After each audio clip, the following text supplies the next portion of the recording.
Welcome everyone to the Ludus Brand podcast, episode 3. We have a really cool episode today for you guys. We're going to be talking about what it's like to be a client in the Ludus Brand coaching. So we have one of our very first clients, Dalton, on with us. D-Swole is his tag on Instagram. And we have Coach Rod, who actually did his coaching. Dalton, welcome. How are you? I'm good, man. It's good to be here. I'm excited. Hell yeah. And so Dalton, why don't you tell us a little bit about yourself, your journey in the fitness space, and how you got to where we are today? How'd you get started? Oh, man. Okay. Let's see. So, I guess I've always been an athlete playing sports for, God, since before I can remember. And basically what happened is I got out of college and stopped playing athletics and joined the military. And the military is very big in the gym. There's a big gym community in the military. I started going to the gym just willy-nilly, didn't have any direction or goals or anything like that. And I'm really good friends with Coach Rock's little brother. I noticed that he was, he told me that he was getting coaching, and I noticed that he was getting really, really strong, really fast. Like, he was seeing results, and I was like, dude, you're getting big. And then I was like, I gotta get in on this. I'm not like that. This just needs to happen. I can't be this like skinny little guy anymore, you know? Oh God, I was probably like 155 pounds, maybe, like maybe, like 5'9" on a good day. You just added a couple, an extra half inch. Yeah, dude. Yeah. Originally, what happened was, I was sent the like very beginner program, and I was just at a Gold's Gym at the time. And even with that, once I started like actually committing to that, started seeing crazy results and change just from that. After the beginning program, went and got the advanced program, and just never stopped seeing growth. Like when I started, I was benching 95 pounds. Like dude, and it was like a struggle too. Like it's not that was like easy. I was like, and I mean, oh, Christ, now I've been doing Ludus for what? 4 years, 3 years? It's been a while. And I mean, I'm still seeing results. Like it doesn't stop. And yeah, I mean, I'm no longer 155 pounds, so I can tell you that. Yeah. Awesome. Well, okay. So, all right. So you identified, hey, you want to get stronger. You hit up Rod's brother, who then introduces you to Rod. And then you guys get the conversation started. What did that initial conversation look like? I can jump in on that one. So I still remember I had pretty recently finished like my whole West Side special strength certification. It was pretty much one of my first programs that I ever wrote that was Conjugate, right? I had written bodybuilding programs and just basic stuff in the past, but this was the first Conjugate system that I ever sat down, programmed out. And then I think it was a 9-week program that I originally, it's just a beginner basic starter plan. And then the advanced plan beyond that was a 15-week plan. And I had a lot of GPP involved in there. We had a lot of just the very basic Conjugate principles. We did a lot of overspeed eccentric stuff. We were maxing twice a week. I mean, it was basically right out of the book of methods, standard training. And one thing that I've always known is that training, especially if you've never been exposed to it, seriously works for like almost every single person.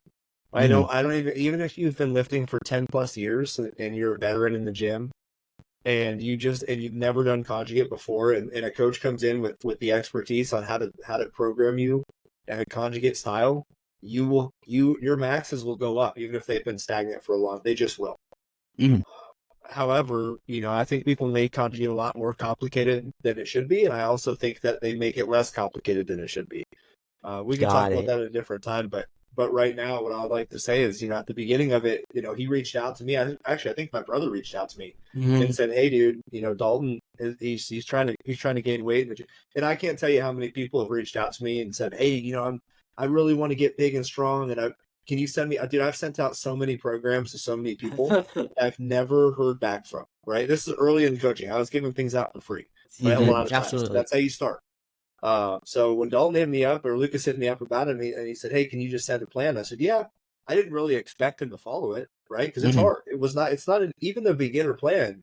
Like, I had something written for like every single day, and it wasn't just like easy stuff. Like, it was stuff that is a little bit grindy, right? Just like it was grindy. So I didn't expect to hear back. Like, I was like, "Yeah, if he does it, he does it." And then next thing you know, I'm getting asked for the advanced plan, and I'm like, "Well, shit, maybe he really did." Finish up the 9 weeks, and then I was getting videos of all of a sudden he's benching, close to 300 pounds in like 6 months, and I'm like, bro, I'm like, I almost couldn't believe it because that was like one of my first programs. So I'm like, wow, is this really working that well? And, yeah, everyone's different, right? So yeah, what works for me might not work for you, but generally, like that, even that original plan, right? It's advanced since then. Even that original plan I've given to a few people, like a lot of people. The people that finish it, they all gain a lot of strength. All of them. wow.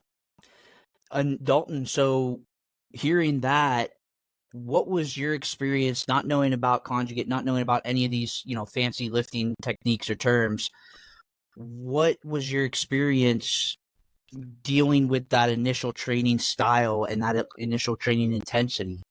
Well, the funny thing is too, and I don't.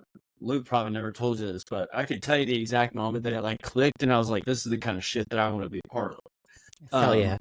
I went to Luke's house when I was visiting home one year, and we watched the West Side documentary. Nice. Yeah. Dude, and as soon as I watched that, I was like, dude, yeah, this is the world that I was like born to be in. Yes, dude. sir. Like, I want to just go and just be like the zookeeper should be chasing me down the street, kind of stuff. Yeah. Man, like just these apes walking around the planet, just like monster humans. Yep. Love it. And like I said too, like I started noticing that Luke was getting really, really strong. Yeah, like he reacted very well to that style of training. Yeah, like abundantly strong. Like I was like, dude, what? Yeah, I mean, he's an athlete anyway, but like it, it really just magnifies when you start training like this. And yeah, he sent me the beginner program, and yeah, I was just like, dude, I got nothing else to lose. Like I'm gonna just commit. And I stopped doing all the like extracurricular activities. Like I stopped really drinking and doing all that stuff, and just started hammering it out in the gym. And dude, I'd say it's been great so far. I have I wouldn't have done it if it wasn't Luke's older brother. Like I had that like trust there, and Coach Rotter, Mark's always been a very calculated person. I remember that from when we were kids, but so it was very easy to trust what was being given to me, and then eventually like that just turned into me like reaching out and being like, hey dude, I'm here, like we've been doing this, I'm seeing results, like can we tweak this, can we tweak that so I can see more results? Awesome. Yep. Tell me about your previous trainings before you got into the Ludus and that specific type of training. What were you doing? Why did you end up deciding to go this route rather than stay the normal course? Let's see. So, like I said before, like I've always been playing sports, and so there's never been like a specific training that I've followed. It's more of just been like, okay, so you're gonna go and run sprints, and then you do some bench and some squats and whatever, or I'm gonna do some high knees and like all the stuff that's like basic knowledge for a sport. There's never been any training, and I mean, even when I like before I even started on Ludus, like I would just go to the gym and be like, all right, I'm gonna squat, and then I know what a leg press machine is, so I'm gonna go do that. Go on bodybuilding.com and find some free program. Yeah. That for like 6 months. Pretty much, and like straight up like curling the chair in my room and stuff, like nothing nothing like specific and dialed. And then like I'm telling you, I watched that West Side documentary, and I watched it the other day actually too. Yep. But Louis talks about bands and chains, and like you eventually realize like there's gotta be a reason why that dude just raw deadlifted 900 pounds off the ground. Mm, absolutely. Like, you don't have average training. You don't just Google exercises and be able to Yep. do that. Well, I'll tell you this. One thing that was very interesting about it is how come in like that 25-mile radius of that gym did you produce like 12 all-time world record breakers within, 15 years? That is what doesn't make sense, right? So when you see things like that, like you've got to pay attention to it. Like you've got to look at like, hey, why in this small town, it's not really a small town, but how come in the middle of Ohio, right? Why did we produce like 12 different all-time world record holders in a few years? Like, how come that happened? And if you don't look at that and then see what they were doing, notice that it's different. And then say, well, maybe I should kind of pay attention to this. If you didn't do that, like, I think you're stupid. Like, you know what I mean? Like, you see there, you got your Ed Cohens and you got your guys that were very, progressive overload, linear periodization, the basic stuff that you guys hear about and that most of your friends probably do. And there's a place for that, right? But I believe, and I always have, that the conjugate system can actually bring out, it can almost make you surpass a little bit more of that genetic predisposition that you might hold, right? Because at the end of the day, everyone's got a wall, man. Like, if I added 5 pounds to my bench, like every month, I'm never going to bench 1,000,000 pounds. It's just not going to happen, right? It just won't. And there's a lot of people that doesn't matter how hard they train, they're never going to bench even 400 pounds. It doesn't matter. But I firmly believe that the best shot that you could give yourself would be using the conjugate system. And I think that's evident by how many people have set world records using that system in a 25-mile radius. Right? Like, and by that, I mean the true system, which was basically only able to be replicated at Westside Barbell with those guys, with the attitude, right? With everything going on there. We only saw the surface of it. Absolutely. We just launched our official coaching. We've put some free programs out there. Now we have official coaching going out there. Yep. We have a 12-week program right now, and then if anything needs custom tailored from there, we can work with that client to get their results where they need to be. Well, yeah, it was one of those things where like we were doing it. We've gotten to the point where we've gotten people such good results that it didn't make sense for us to not start doing it at more of a professional level, right? Like we've done it enough times for very cheap, right? To really, really test out the system. And we've seen insane results. I mean, including Dalton sitting right next to you. Insane results that any of our clients will sit there and tell you, like, yeah, I don't know how I got that strong in 6 months. Right. And even the clients that, ended up, hey, I got a new job, man. I had to go over and do this, but I still remember it, like whatever. They think about it all the time. Like, dude, I was never as strong as I was when I was in the zone, like being programmed. Right. So it only makes sense for us to roll out a more professional level of this because, it's valuable. Absolutely. And so, we've been doing this for years. Dalton, now you've been doing this for years. To that person who, maybe this is their first time experiencing or even hearing about some sort of training like this, what would you say to that person? Maybe they're military currently, maybe they're, a blue collar trade that might be on the fence and they're not quite over that yet where they're ready to commit. What would you say to that person right there, kind of on that, there's a line, right? So you can know how to lift, but really dialing it in and getting it exact and really focusing on your training. What would you say to them? First thing I'm going to say is take a leap of faith. It's really what it is. And that in my experience, there is so much bullshit out there. People are going to tell you that they know everything that's right. But with the Ludus, there is, like, I am living, breathing proof that it works. And it works extremely well.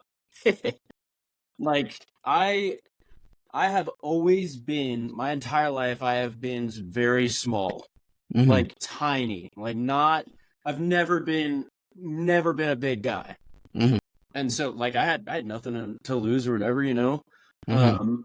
And now I'm one of, if not, I'm one of the bigger dudes in the friend group. That's what I'm saying. Hell Like, yeah. like I get compliments a lot. People are always asking me questions. What am I doing? Mhm. Christ, today at work, I threw a 250-pound component over my shoulder like it was nothing, dude. You know, like Wow.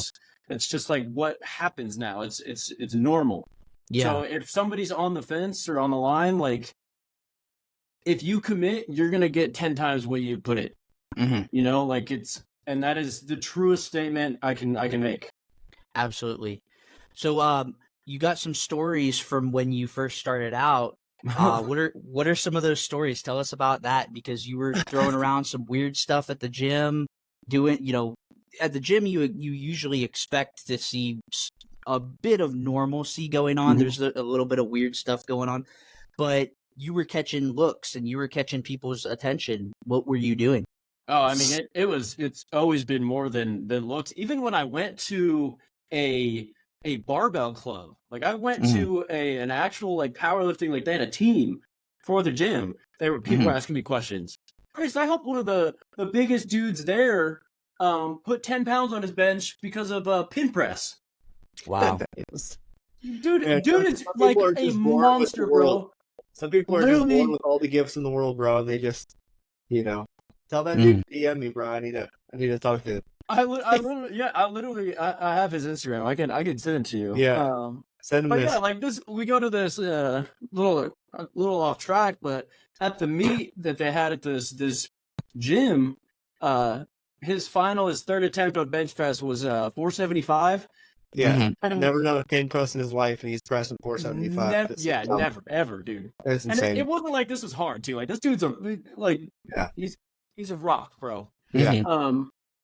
And yeah, I'm like, hey, dude, if you just do this like 2-3 times a week, maybe some pin press, I'm telling you, your bench is gonna explode. Mhm. Comes back. This is at like 2 a.m. when we go in there, because the biggest dudes don't work out at 5:30, dude. They want to go Yeah. in there and They don't want to be bothered. yeah, dude. Like, Yeah. and he's like, dude, I went to this meet last week and 485 off my chest Mhm. on the second attempt too. And I was like, I'm telling you, dude, like Yeah. right here, Wow. brother, right here. But like, I mean, that was at the barbell club. When I first started the Ludus, I was at a Gold's gym. Mhm. And this wasn't Nothing will test your ego like trying to train Conjugate at a commercial or Globo gym, man. Nothing. oh, yeah. dude, Nothing yeah. will train you to like ignore people and ignore their looks and comments. Like if you can make it through that, you're pretty Oh good. my god, yeah, dude. I'll never forget this. It was like 5:30 in the morning, but we're doing a regular 9x3 banded variable bench. Yes. Mhm. Right, you strap the bands on, 9x3 speed Stock. work. Yeah, stock. And this is in the squat rack because you can't attach the bands to the regular bench at a freaking Gold's gym. So, Mhm. I mean, you gotta just figure out a way to attach bands wherever you can and whichever Absolutely. machine works. And this guy comes up out of nowhere and he's like, that's a squat rack. Mm. Why are you benching? Mm. And what are the bands for? And Yep. I'm just like, man, I am aware that it's a squat rack. The bands are helping me get better. I don't know why Yep. it's impeding your life. Like, Were like, there I mean, other yeah, racks open? yeah. There's 2 more squat racks right next to me. But Mhm. like he made it a point to be like, Yeah, they do. because they don't understand. You know, it's not their Yeah. fault. Like, It's not always that they don't necessarily understand. It's that well, actually, you're right. It comes from them not understanding, but it also comes from their own. I always thought it came from like an ignorant standpoint where it's like, I'm not willing to try to figure out what you're doing. I just noticed that I'm not doing that. oh Mhm. And I yeah, want to make up a reason why I'm not doing that. And that reason is going to be because it doesn't work, even though I've never Mhm. actually researched whether it works or not. Mhm. Typically, Yeah, I it's just mean, ignorance. a big thing too is I've been asked multiple times in the gym, what am I on? Mhm. Yeah, that's a good one. And Love you're that. natty, right? Like straight up, Yeah, yeah. he's I'm lifetime Yeah. natural. lifetime natural. Yeah. 13 vitamins every morning. Yeah. Like, but Yeah, yeah, but dude, I that mean, he's on those Flintstone gummies, bro. yeah, Yeah. straight up, that men's multivitamin, dude. Yeah. That's what it takes. Well, to go back to the banded training, Rod, why don't you tell us, just for anyone who doesn't know, what do those bands do? What's the theory Yeah, behind the well, bands? there's a few different things, and I'll try to explain it in the easiest way possible. But what Louis calls it was an overspeed. It's accommodating resistance, right? Meaning that resistance is accommodated throughout the entire range of motion. We all know that if you were to, let's just take a deadlift for example, right? If you were to take a deadlift from your knees up to your hips, most people could do a significant amount more weight than they could off of the floor. It's a smaller range of motion, right? By that same token, most people, especially beginners, fail their deadlift off the floor. They don't have a problem with lockout, right? So especially with the beginner, explain why you wouldn't want to overload the part of the lift that is biomechanically easier. From your hips to your knees, or from your knees to your hips rather, in a deadlift, you can already do more weight, right? So if you have a band looped over it from the floor, as you pull that weight up, right now you're fighting a force that's different than gravity. You're already fighting that just makes too much sense for you to not add into your training if you're not already doing it. Right? Oh, okay. The second part is the overspeed eccentric. And that's what Louis was big on, right? And that's why we do it on our speed days most of the time, right? Okay, so overspeed eccentric is what Louis used to say is it's very similar. You know those old spring scales that your like grandma used to have in the bathroom? It's not digital. It literally has a spring in it. When you step on the scale, the spring does the little red line freaks out, and then all of a sudden it settles wherever your weight is. Did you ever jump on that when you were a kid? Think just to be an idiot? See how high you can get it? Yeah. It's the same effect. So when I have bands on a bar, right, it's a stronger force than gravity because it's pulling down, right? So as that comes down, it pulls down. It comes down, right? And then I immediately push it off my chest as fast as I can. Imagine that barbell jumping on a spring scale as it comes down your chest. When you go to reverse that weight, you're reversing more, right? Interesting. You're reversing more weight. Interesting. That is that is the most simple explanation I can give you to what overspeed eccentric looks like, that everyone should be able to understand. Got it. And So that's why it's so important to do. Got it. So just to clarify the 2 points. So the first point is saying that essentially on the concentric, as you go up, hitting those, essentially the pause point, right, where your lifts begin to fail. Yeah, the sticking point. The sticking point, right? So the first point going back to is that when you start hitting those sticking points, you're actually increasing the band tension on the way up so that you can add more weight that is on the plates that are sitting on the bar. So then you are overloading your body and training to get to those next level of weights rather than just, the typical bro split. The best way to beat a sticking point is with speed. If you can increase what your bar speed looks like, then getting through that, because most people, if you're sticking point, right, if you normally fail your bench 4 or 5 inches above your chest, right, chances are that 6 inches above your chest, if you just started there and went up, you'd have no problem. Yes. Right? And you already can tell that even with that same weight, if you pushed up to 4 inches, you have no problem. You only get stuck in that little spot, right? If you can explode that off of your chest fast enough, you can get right past your sticking point and up to the point where you have no problem, but you have to have speed. That's so cool. And guys, for those who are listening, that's what's really cool about this specific style of training that we put out, is because not only are you hitting it, hitting those exact points that are halting your progress in the gym, but you're hitting it in a different style rather than just trying to go for 8 to 12 reps, right? You're actually enacting the speed part of it, right? Because mass times acceleration equals force, and that can turn over to the amount of force that you're putting on the bar. Super interesting stuff. Yeah, and before I get the comments about it, people like to talk about it with, in terms of volume, right? Because everyone's linear periodization, they care about volume. But I challenge you to take 50% of your bench.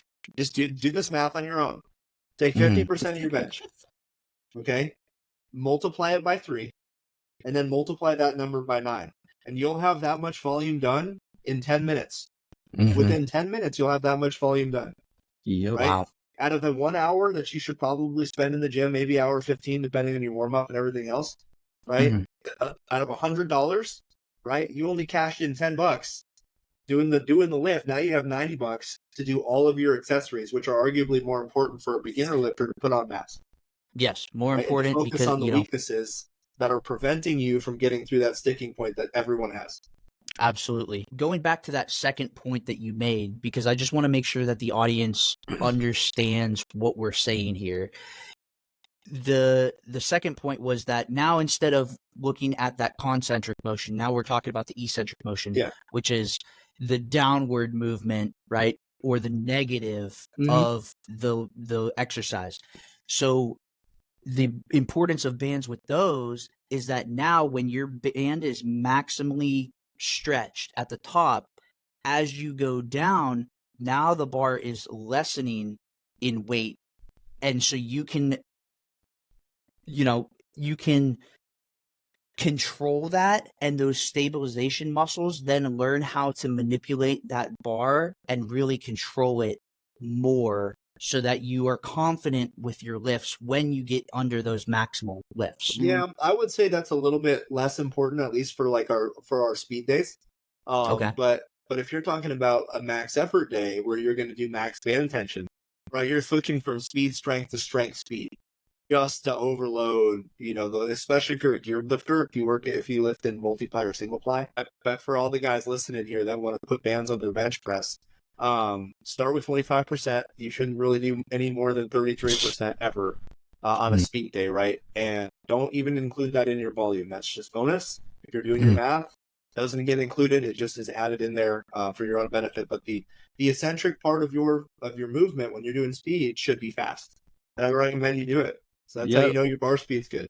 Well, Dalton, after hearing all of that, right? Because that's a lot to intake. And I'm sure that when you were starting this type of training, I'm sure you had a million questions to just understand what the heck was even going on with that. Where are you at with that? How did you absorb all of that information and take it? And what was your experience with band training, with chains training? Well, now I'd like to say that I'm not like obviously all knowing, but now I have a decent understanding of it.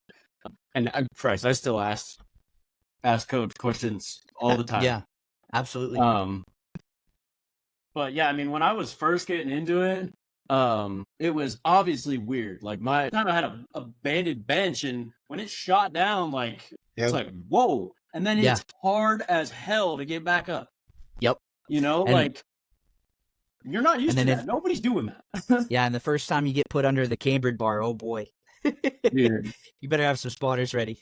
I remember the first time I did this was at Gold's too, but it was that ultra band tension box squat where there's supposed to be 200 pounds of band tension at the top. Dude, I lifted that off and it sat me. I sat right down on the bench and fell over, dude. Yeah.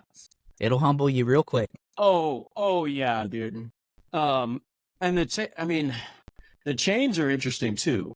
Really, really the most interesting part for the bands and the chain work for me is I know that there's a lot of lifters and powerlifters and people that are just like dedicated to the gym that lifting weight is a very big mental game. So like with the bands, obviously not the speed work because that's kind of like supposed to be lighter bar weight, so you can.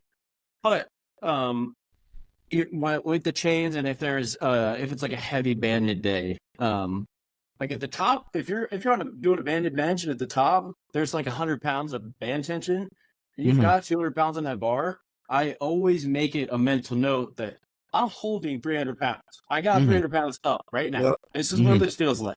And like the chains were big for that too for my squat. When we did when I had access to like a safety bar and the camber bar and all that, the chains and the bands really, really helped me be able to feel out the weight and how much that was going to be, so that Mhm. when I maxed to try and test my strength, I'm like, oh, I've already had this on my back. Yeah. Absolutely. I've already done this. Yeah. And there's something to be said about, that feeling of, and that's kind of why I said it just before this, if you guys remember, about meet prep and doing strength speed. And strength speed is nothing more than an overload of tension, right? Of accommodating resistance. It's more than you would normally do, right? Speed strength would be the opposite of that, which is less band tension, more focused on weight. Other way would be strength speed, where it's more focused on tension. And before meet, yeah, you'll get under there, and then that way, when you're in the meet and you've got your third attempt on your squat rack, right? You get up under it. You felt it before, right? Right now, when you get down to the bottom of it, it's going to be a little bit different. But you've absolutely felt it at the top, which is where a lot of lifters will bow out, not even knowing it. It's on the walk back from their squat, or even if you're in a monolift, even just getting up on your shoulders when shit gets real, and that thing's on your back, and you get down command. Like a lot of lifters will fold right there just mentally. Absolutely.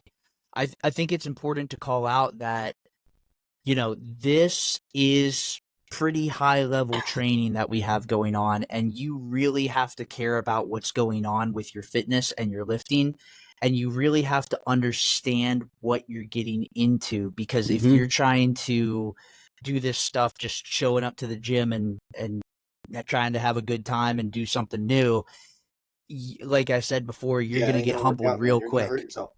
If you show up to the gym without your calories in and without your water, if you don't take care of all the necessary things, you're going to get yourself into a big problem fast, right? Yeah. And I'm, through the military, through blue collar jobs, through all that, sometimes it gets hard, right? To focus on, hey, dude, I got to eat this for lunch. Like instead of, this, I got to eat this because it's more calories. And I need that many more calories in order to hit a big lift today. Dude, there's a reason why Sam Sulek on YouTube is eating McDoubles like every day you see him. And all the fitness gurus probably are going to shake their head at me for this. But dude, that is what, if you look at any high level lifter, that's kind of what they're doing, right? They're focused on the calories. They're focused on protein. So you have to give your body fuel. Your body has to have stuff to work on, bro. You have to have it. Absolutely. If you work out hard, you can eat really big. You can eat a lot of protein, and you're going to get stronger. But you're not going to do all this shit on on a bottle of water, right, and a salad. Like it's just not going to work. It's not. Exactly. Yeah, this is the next level of the fitness journey, right? We all start off at bodybuilding.com, go hit your bro splits, you get a base under you, and that's fine. There's something to be said about that. Like just be in the gym and just like go through the motions, man. Learn how to do your pull-ups. Learn how to go to the gym when you don't feel like going to the gym. That's probably the first thing you should learn. Is like when you're tired or when you just don't feel like it, and like you have the voice in your head, learn to go. Like even if you don't get that's an early on thing. If you don't get a lot out of it, I just want you to be there. Now later on, if you don't feel good, then maybe we can start gauging like, hey, you didn't sleep enough, this or that. At the low level, just get in there. Just go. I want you to get used to just going through the doors when all the little voices in your head are telling you to do something. Go play video games or sleep on the couch, whatever it is, man. Because I can promise you that even the three people sitting here right now have been in that position more times than you know. After a 18-hour day on deployment, like you name it, like we've been there, right? In the snow, in the cold, doesn't matter. Like, drink the pre-workout, shove a Snickers bar in your face, just get to the gym. Just go for the sake of it being hard to do.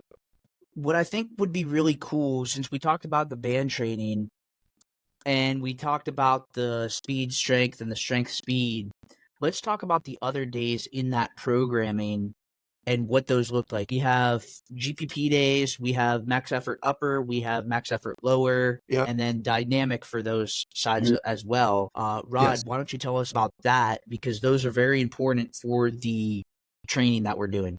Okay, yeah. So, I mean, just to break it down as easy as possible, you got 2 max days a week, an upper and a lower, right? And then you've got 2 speed days a week, an upper and a lower, right? So it's split up into a 4-day working week.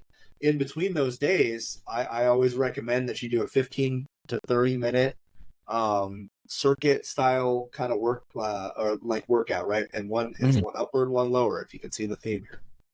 So right after you hit like your max effort lower, that next day will be a 15 to 30 minute GPP day, and GPP is just general physical preparedness.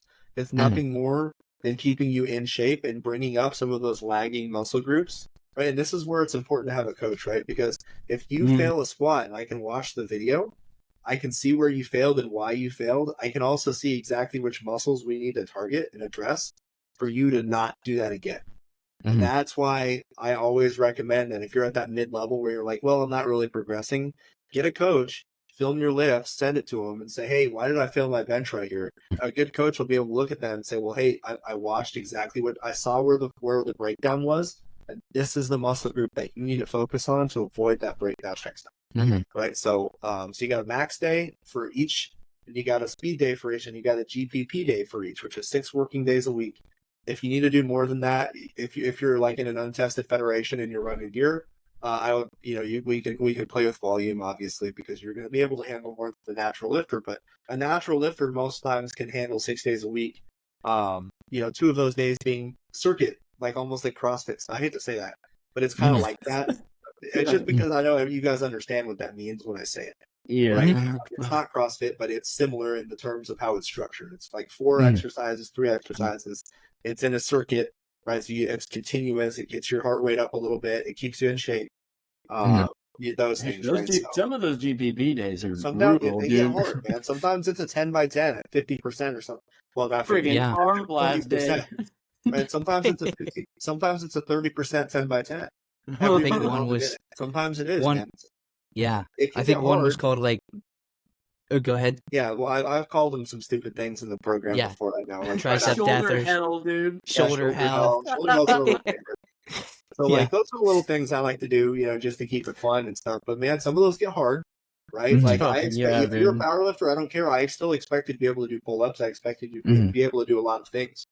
I don't ever really, depending on how heavy you are. I mean, I weigh 230 pounds and I can do, a 10 by 10 pull-up pretty easily, right? So I always expect people to be able to do that. A lot of people will try to say, well, I'm too big for pull-ups, but I've seen some big boys do pull-ups before.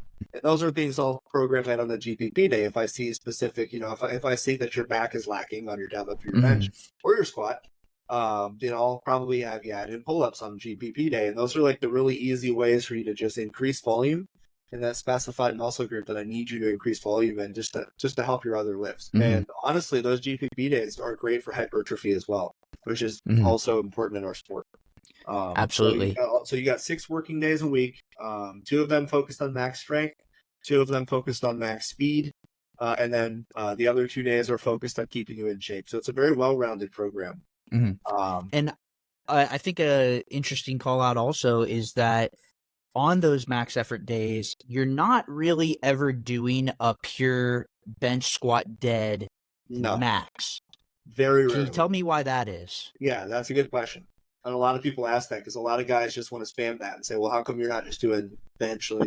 First of all, it's very mentally taxing for you to go in the gym and try to hit a 1 rep max on the exact same variation every week, week after week, because I can promise you it's not going to go up, right? And every time it doesn't go up, you're going to get really, really, really phased by that. Even if you think you're not going to, it's going to eventually like really disrupt your mental. It's going to, right? So, but the thing is, the variations of each one of these exercises are uniquely intended for you to train different motor units in your body, right? So the reason why I don't have you do a 1 rep max bench every day is because most of you guys fail halfway up off of your chest, right? So what I need to do is address that problem first. So maybe I'll have you do a pin press starting 1 inch below where I see you fail every single week or every single time you try to at your last meet, right? So that variation, I can bring up that variation, and now you can remember, hey, I hit 345 pounds on a 2-pin or whatever bench press, right? You remember that. You write it down. 9 weeks later, I might have you retest that. And now you hit 350 pounds, 10-pound PR or 5-pound PR. Okay, so now knowing that, I can go back to my bench press mentally and say, hey, if this went up, then obviously my bench press also went up. And I just figured that out without going through an actual bench press. Right? I trained my muscles in a different way to achieve the same result. And the Soviets had that figured out in the 80s. Right? They had 40 different lifts that they kept in rotation, and every single thing was super, super regimented. And what we found out was 40 variations was like a perfect number. right? They were not just grinding through the exact same things every time. They were changing it, right? They were changing the mechanical advantage of, maybe you were doing a deficit deadlift one week, and then the next week you were doing a pin pull, right? Mhm. Or maybe you're doing a band assisted squat, and then you're doing a band tension squat. Like Mhm. everything was different, and it keeps everything very fresh, right? Mhm. Instead of just grinding Absolutely. through those same things every single week, you're changing the angles, you're changing the movement, you're keeping it like almost non-linear. So that way, when you do go back, you've addressed every single problem that you could have possibly addressed, and now almost guaranteed scientifically to hit your PR. Awesome. And that's, that's extremely important for when you get into competitions, when you get into competition prep. It's But important also to lift for 10 years. If you want to stay in the game for a long time, you've got to change the angles, man. You cannot keep grinding through the same angles for 10 plus years. Very few people can. Like the Bulgarians tried that, right? They were Mhm. maxing 4 times a week, I think it was. And if you Mhm. couldn't hack it, they just kick you out. Like you have to be a genetic specimen to do it. But Mhm. we understand that we're trying to build people into and a little bit past their genetic potential, right? Mhm. So we're not just kicking people out for it. We're trying to bring them up. Yes. And in order to do that, like I said, you got to change the angles. It's a marathon, right? If Mhm. I can only bench 400 pounds right now, if I can only bench, and then my competition can bench 500 pounds right now, and Mhm. we lift, and I lift conjugate, he lifts linear progression, and in 6 months he's hurt, and in 6 months I'm still good. Who lifts more? Mhm. You see what I'm saying? Even if I only went to 405, I lift Mhm. more than him. Yeah. You understand what I'm saying? Yeah. Keeping it Strength is going. measured in time. Mhm. It's measured in time. Yeah, absolutely. And I really liked the piece about muscle confusion because everybody always talks about muscle confusion, and it's one of the very first things you learn when you get into lifting. Oh, switch it up, and there's all these memes out there and about muscle confusion, but you really getting to the fine tuning of that, of different angles, different ways of hitting it, because otherwise, if you're not looking at it, if you don't have a coach looking at it, those things break, right? And you're you just like we just covered, you're not going to be able to lift at that point, and now someone else is out lifting you, and you can't compete. You can't do Yeah, anything of the things you want to do. that's right. So, Dalton, I want to come back to you. What do you think about all of that? What has your experience been as you've learned those things? Well, I can tell you, my first thought is that the reason that I try and be as humble as I can too. I'm going to try and say this in the most humble way that I can, but Mm-hmm. the reason that I have progressively been able to lift more weight than the people that are going to the gym with me, or my friend group, or just people that like have seen me or whatever, or go to the gym and like they're strong.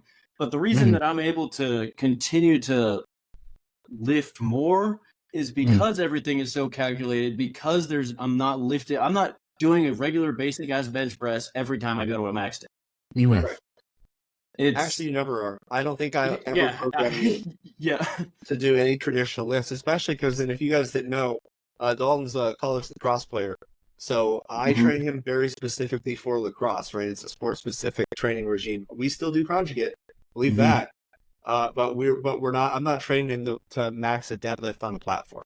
Okay. Guys, Mm-hmm. Like, even when we were doing the basic powerlifting, or the powerlifting stuff, and we're yeah. training for lacrosse, like it still wasn't like squat bench dead and that's all Yeah, you're doing, it's still an athletic form of training more so than linear progression. But even right now as he speaks, he didn't mention that, but he plays lacrosse. That's what he trains for, his sport.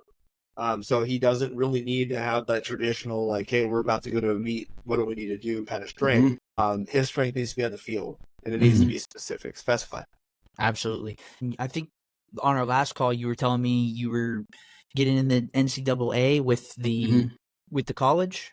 What? Mhm. Tell me a little bit about that, and how has this translated into that level of Well, I mean, you're lacrosse? gonna laugh when I tell you this. So, when I was coming out of high school, very small guy, I got recruited to play at a Division II school. Long story short, that didn't work out. Mm-hmm. Um, I had the school that I'm going to be playing for is I have a very good relationship with it. The coach who originally recruited me in high school and joined the military, blah blah blah, reached back out, found out I have eligibility. Now I went to 2 of their home games because it's like right up the street from me. And the first game I went to, standing on the sideline, just met some of the guys. It went fine. The second game I went to, I was able to meet the assistant coach, and the first thing he said was, "You're the Navy guy, right?" And I was like, "Yeah, that's me." And he said, "Oh, most of the guys are intimidated by you." And I was like, "Oh, why is that?" And he was like, "Dude, you're big." Yeah. And still, that still hasn't sunk in for me personally because, like I said, I've been a small person my entire life, like a very, very not a big dude.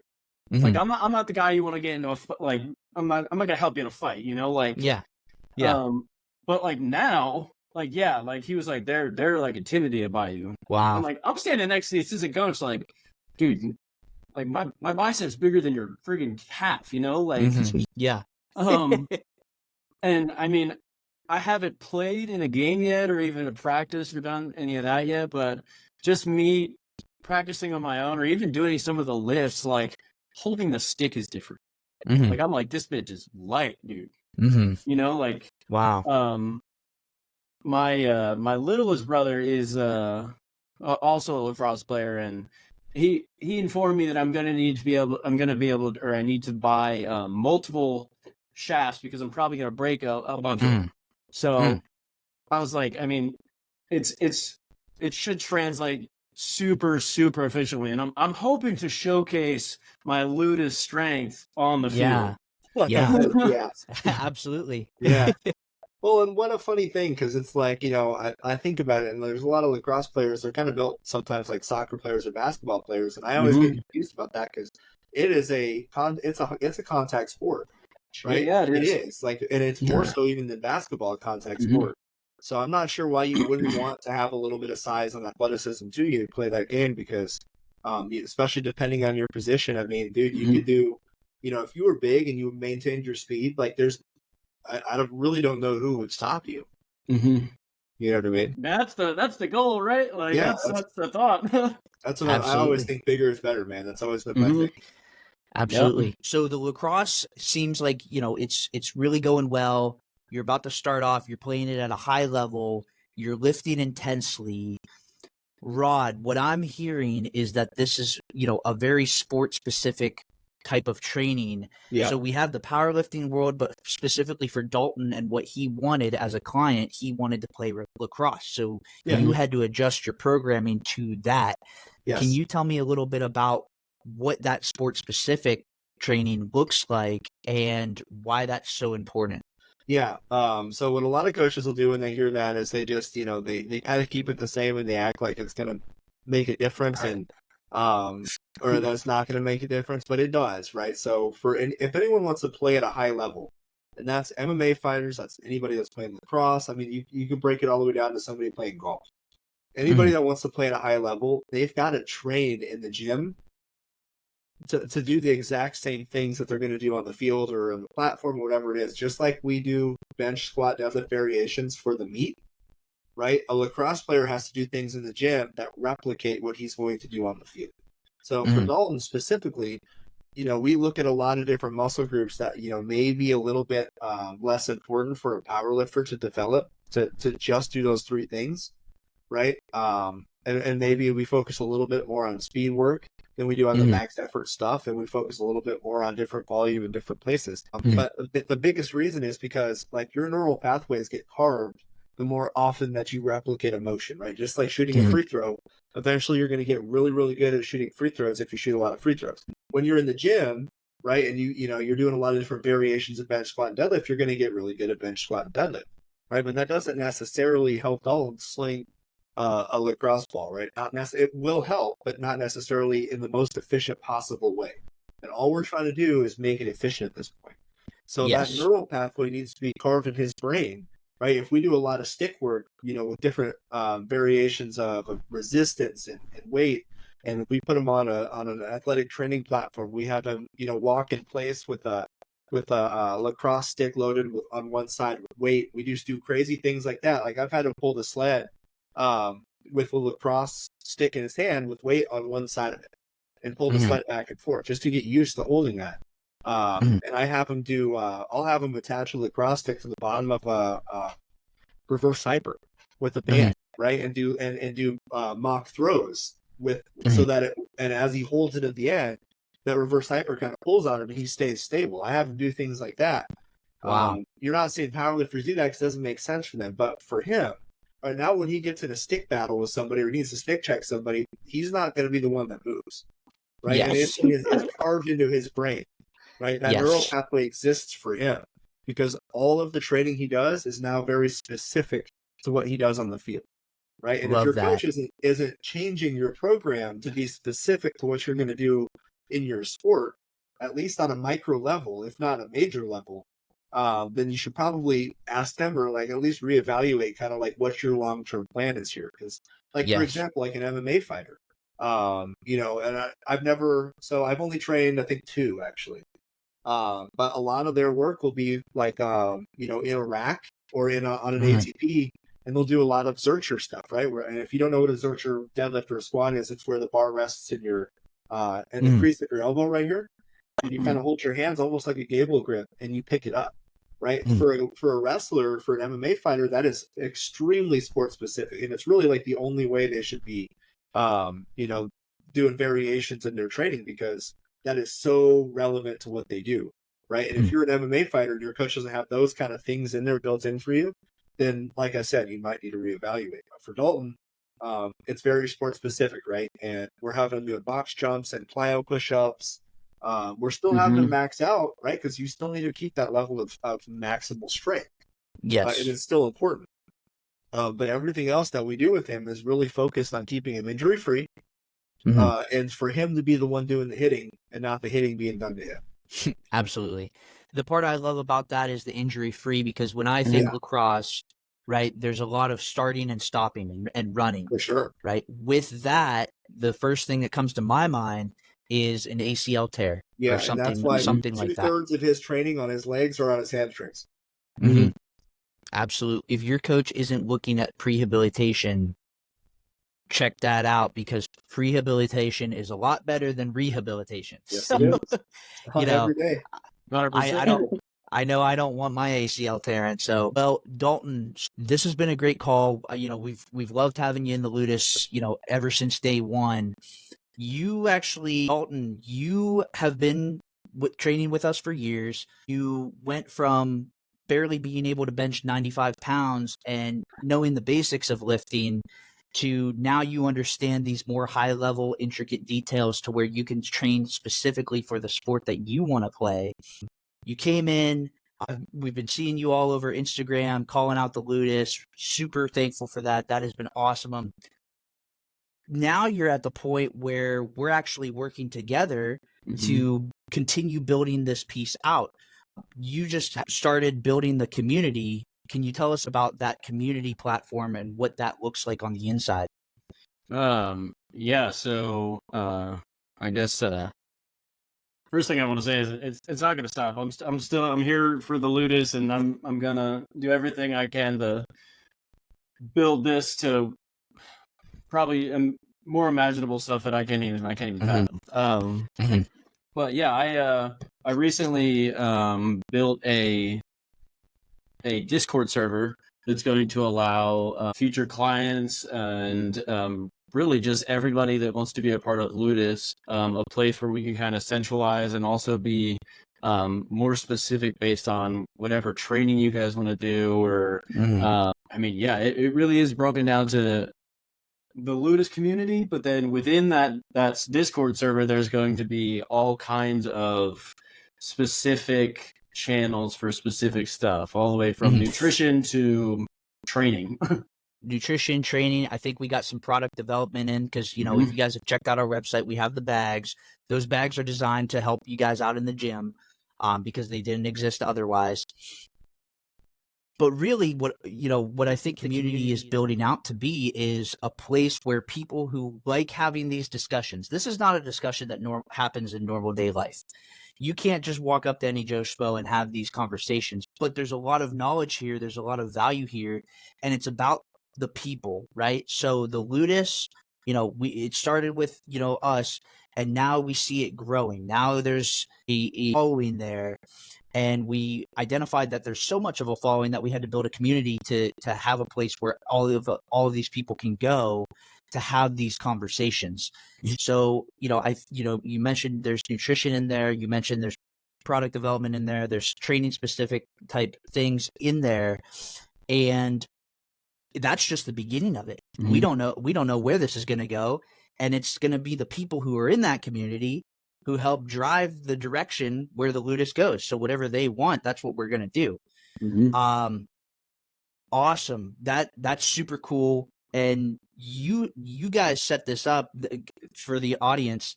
I knew nothing about Discord. I wanted to do a Facebook page, and I got a lot of pushback against the Facebook because Discord, I had never used Discord, but as soon as I took a look after Dalton built it out, I was like, oh my God, yes, this is okay. This is absolutely what we want to do.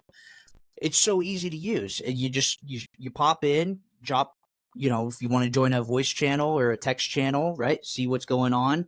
Any clients who are coming on for training, we're going to throw you in the community and give you shout outs. We're going to introduce you to the rest of the group, and we're here to learn, right? Because at this point in lifting, we are essentially almost the veterans of the gym, right? And it's our responsibility to pass that knowledge down to the younger generation, those new beginners, right? But we still have to continue on that learning journey as well. And so we have to now the spaces are looking a little different on where we can continue that high level learning. Dalton, what's your Instagram handle if anybody wants to find you? It's literally D-Swole, and the E on the end is a 3. Love it. Awesome. So check out D-Swole on Instagram. What are there any other platforms you're on? I'm on Instagram, TikTok, YouTube. Oh, yeah, you got TikTok. Yeah. Yeah, you tried to convince me to do a TikTok. Audience, let me know. Let me know if we should do a TikTok. I don't know. Like, we can do it. No. Me and Rod decided no. You can send me the Ludus content, and I'll do the TikTok.